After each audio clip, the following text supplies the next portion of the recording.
Welcome back to It's Your Business. Tired of managing properties?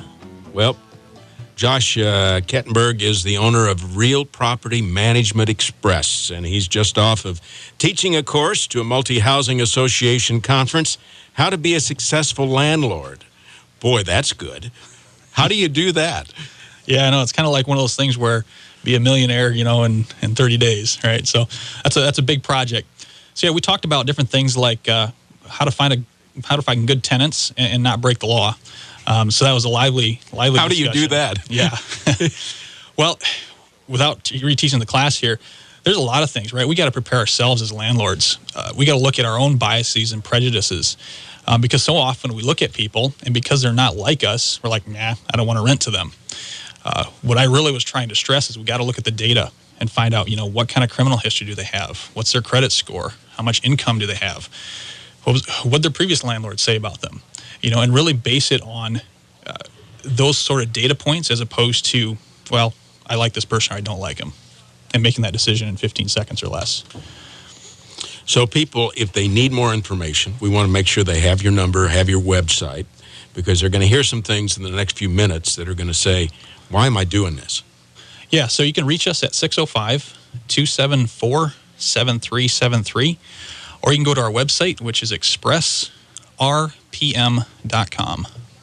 You recently wrote an article in the Home Builders magazine, which I'm sure was probably some of what you had for the syllabus in the course itself. Yep. That you taught, and it got into some basics. Do you mind if we kind of touch on some of those this morning? Yeah, absolutely. So if we just talk about, say, qualifying tenants. So let's look at, pulling criminal records. You can pull a national criminal record, but the thing you have to realize is that South Dakota is a closed state, so you're not going to get any data on South Dakota. So they could have committed murder in South Dakota, and it won't show up on a national criminal check. For South Dakota, you actually have to go to the courthouse and actually pull these reports. Either have someone there pull it, or you can go there yourself. And they do cost like $15 at this point to pull those. But they're extremely detailed. They're going to show you speeding tickets, seatbelt violations, all the way up to felonies. Now the question, of course, is what do you do with that criminal check? Right? What does it mean? How do you process it? And how do you not get in trouble legally? Right. So you have to understand that criminal activity is not a protected class, right? Race, religion, national origin, those are protected classes. But you can have a policy that says, hey, I don't want anybody with felonies under 10 years old, or anybody with a drug conviction or 5 years old. And as long as you treat everyone the same, you're okay. What you can't do is have, say, a policy that says no felonies under 10 years old, but hey, I know my buddy from my hometown, and well, he's got a felony that's 8 years old, but I'm going to rent to him anyway because I like him. Now you're not treating someone the same. Now you're in violation of a fair housing rule because you're treating people differently. So that'd be something on the criminal side. Credit checks, again, you can pull these. You have to be very careful. You got to get their permission. And there's also rules on how you share this stuff. You can't even give the tenant their own credit report. Okay, they have to go to the credit agency and ask for that report if they want a copy. So just know what you're doing. There are laws that are in place to protect consumers, and you have to be up on those laws because you're responsible for them. So with a credit check, you're looking at a whole bunch of different things: credit score, bankruptcies, foreclosures. How many collections do they have in the process? What's their debt ratio? So it gets a little bit complex. And the other thing you're looking at is how much income do they have? So even if they have a great credit score, if they can't afford the property, you're just setting them up to fail. So you need to have a policy that's in place to really be a responsible landlord, and so that people can afford the property, they're good people, and are going to treat your property well. So that's just some of the things we do when we're qualifying tenants. Josh, with his brother, have a background. Yours is in construction. You're teaching how to avoid the headaches of ownership, how to keep out of court, and how to make sure that your tenants, if they can be happy, are, and you still have a decent bottom line. Yeah, absolutely. So part of that bottom line, of course, is collecting rent each month. So that's one of the things we struggle with, right? If you look at pop culture, just think of movies and music, there's never a good landlord, right? I mean, there just you never picture it in a nice way. No, absolutely not. But what we have to remember is the rent has to come in to pay that mortgage and pay the insurance, pay taxes. There are all obligations the owner has. And so the rent has to come in, right?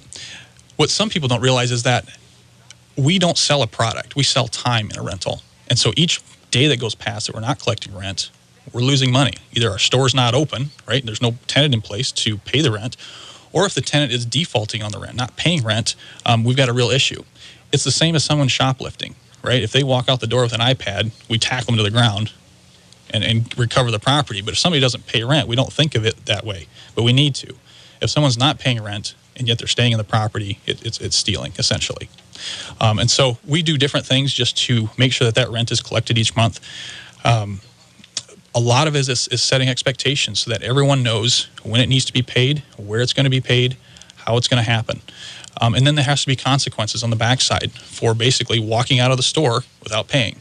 That's essentially what's happening when someone's not paying rent. So then you have to be versed in eviction processes. There's a legal way to go about it. You need a 3-day pay or quit notice served by a process server. And then there's multiple steps you need to go through in order to evict someone that's not paying rent. And if you skip any of those, of course, the court will just throw it out and you're left back at square one. Josh is with Real Property Management Express, and again, it can be from a single-family home to 32-unit. I would guess you have to be pretty consistent in what you do.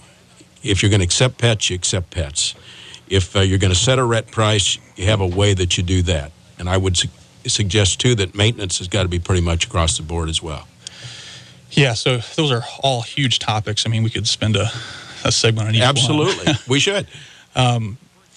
We can just talk about maintenance for a minute. Maintenance is a huge issue for both tenants and owners. Tenants, they're living in their property. It's their home. They want it, well taken care of. They want to bring their friends there. They want to be proud of that place. The owner, he, of course, has to keep his property up because he's got legal and liability reasons. So if the water heater goes out, the landlord must fix that water heater. He's obligated to do that. He doesn't have the choice to just skip it. And the tenant, of course, has a way to redress that. If the landlord doesn't fix it right away, the tenant can actually fix it, withhold it from the rent, pay it from the rent. That's not a good situation. Okay, so it takes the landlord out of the picture, and the tenant's in control and basically doing work on the property, which the landlord should be doing. The tenant can actually break the lease if you don't do certain things. He can actually walk away, break it, walk away because you haven't taken care of a safety issue or something that you're obligated by law to do. So yeah, keeping maintenance up to date keeps the value of property up, makes tenants happy. It's a win-win for both parties. And if you're a landlord, my guess is one of the things that is important that you do regular inspections. Right. So this is something where probably quarterly is a good idea. You don't want to be a pain in the neck to the tenant, right? It's their home. You want to be respectful of that, kind, courteous, give them notice. But you do have to keep up on maintenance. You do want to change that furnace filter. You do want to check smoke alarm batteries, make sure your smoke alarms are working. Again, that's a liability issue. Getting inside the property, just seeing how they're taking care of it. Are there unauthorized pets? Are they smoking in the property? That's not allowed. So just getting in there on every 3 months or so is just really good practice. Josh Kettenberg is the owner of Real Property Management Express. Again, your contact information? Phone number 605-274-7373. And you can see us on the web at expressrpm.com. We also have a blog there talking about, latest one was on bed bugs. We've got one going on servicing your furnaces, of course, as we come into that time of year. I think we've got one coming up on cleaning your gutters and why it's important. So a lot of good information there. Well, if you want to be in the rental business and you don't want a headache and you want to make some money, this might be your answer. Real Property Management Express. Josh, thanks for being with us this morning. You bet. My pleasure.